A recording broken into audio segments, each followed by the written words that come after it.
Biden thinks he has more control over the radical left than he actually does.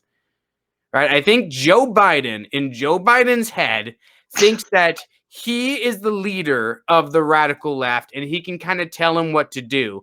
He doesn't realize that they've got their hand up his ass and they're making his mouth move like a puppet, right? They're controlling him. He's not controlling them, right? So he'll play this game where he panders to them. He won't call them out. He'll do this thing where like, well, I condemn all violence. Well, what about BLM and Antifa specifically? No. All violence, right? all violence matters. Yeah, I condemn all violence. Now, let me get specific about the white nationalists. I don't like them. The Trump supporters, I don't like them. Antifa and BLM are over there doing their thing, but all violence is bad. Specifically right-wing violence, but all violence. Yeah, he'll do that thing, but he probably thinks that the violence will go down if he's elected. I don't think it will. No, right? I don't think because the agenda that these crowds want, that these mobs want, is far more radical than what Joe Biden is willing to give into it. Because he said, hey, do you think I'm a radical? Do you think I'm a radical? I'm like, no, I don't think you're a radical. I think you're a mouthpiece.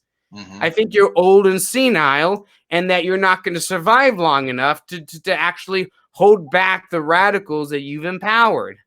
I think you're going to die a year in office, and then Kamala Harris is going to take over, and she's going to empower the radical left in a way that you probably wouldn't. Right, and the agenda that these crowds that are out there right now, they want communism, and it's no more, it's not in that vein of everyone I don't like is a radical communist, a children's guide to modern political discourse. These people are out there waving hammers and sickle flags and calling for an abolishment of capitalism and talking about all sorts of wacky shit that really shouldn't have any type of place in any type of society, let alone a place like America, talking about abolishing the nuclear family and expropriating property and all of this other just wacky out there shit.